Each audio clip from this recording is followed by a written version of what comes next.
Para começar, eu quero mostrar para vocês essa vista. Linda, né?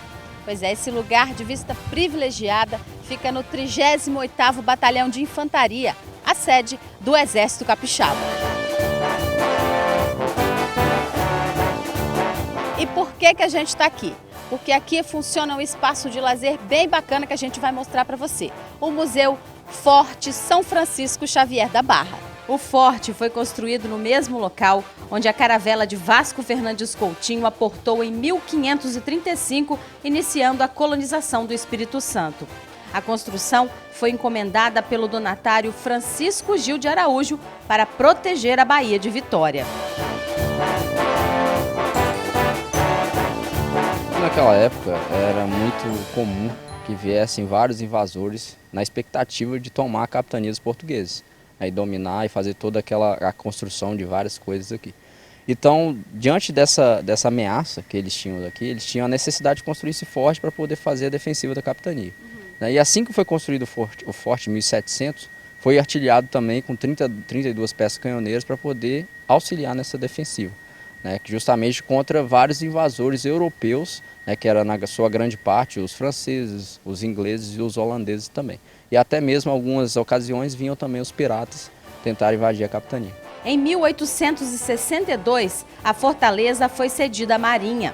Em 1919, passou a abrigar o então 3º Batalhão de Caçadores, que em 1973 passou a ser conhecido como 38º Batalhão de Infantaria. Em 2010, a construção passou a abrigar o Espaço Cultural Forte São Francisco Xavier da Barra. No acesso ao museu, uma linha do tempo com fatos que ligam o Espírito Santo ao Exército.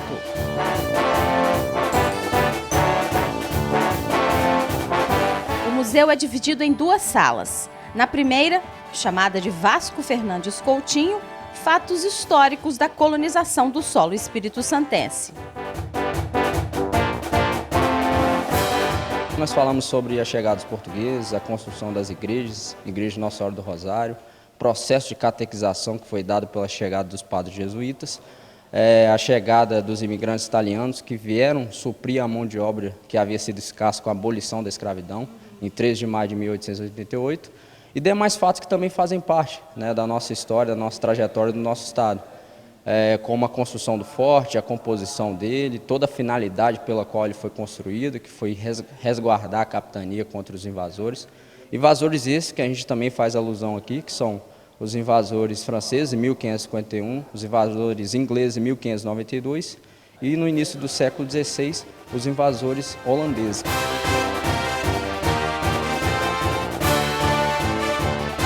Essa parede aqui, você me disse que ela foi deixada assim propositalmente para mostrar como foi feita a construção, não é isso? Isso. Justamente, essa parede ela tem como principal objetivo, né, mostrar a originalidade do forte e a composição de sua construção, que basicamente foi construído com argamassa de barro, óleo de baleia, pedras e conchas trituradas, que a gente chama de cal de conchas. E ela tem esse formato, né, toda essa estrutura, diante daquela época que tinha essas construções bem típicas dessas construções, que era a utilização desses materiais. Essa outra interferência de tijolinho veio depois? Isso, justamente, posteriormente foi implantado justamente em cima dessa antiga construção, para dar um reforço na fortificação. Na Sala Duque de Caxias, o destaque é a Segunda Guerra Mundial. Nela estão em exposição uniformes usados pelos voluntários da pátria na segunda metade do século XIX, páginas de jornais com notícias sobre a guerra, armas dos séculos XVIII, XIX e XX.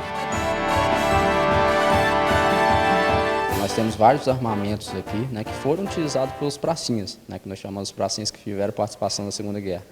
E eles tiveram, né, grande participação com esses armamentos, né, principalmente o que nós vimos aqui no nosso circo, né, como metralhadoras .30, algumas delas tinham algumas características como refrigeração à água, né, decorrente da limitação da tecnologia naquela época, né, e tinha armamentos mais tecnológicos também, né, que foram utilizados pelos praças naquela época. E sabe aquela expressão, a cobra vai fumar?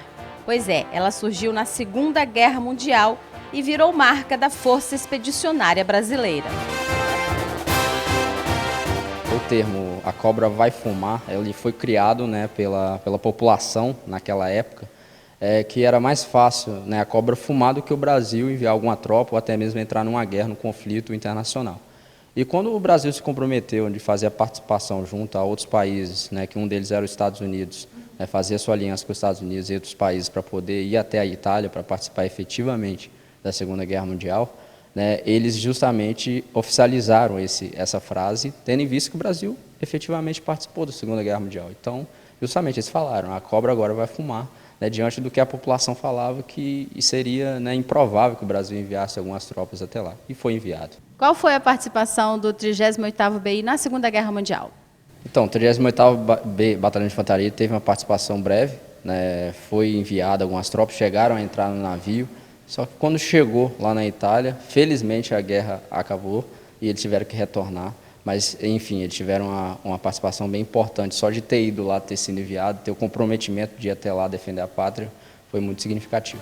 Você que ainda não conhece, pode vir até o 38º Batalhão de Infantaria para conferir toda essa história e beleza do local. Nosso museu ele é aberto ao público, né, semanalmente. Né, durante os dias da semana nós temos um horário especial para atendimento ao público e finais de semana também. Então nós fazemos o recebimento dessas pessoas, né, que são grupos de até 15 pessoas, não tem necessidade de agendamento, e grupos maiores de 15 pessoas a gente necessita de um agendamento prévio, que é por meio do nosso telefone, das nossas relações públicas do batalhão e por meio do nosso e-mail eletrônico também.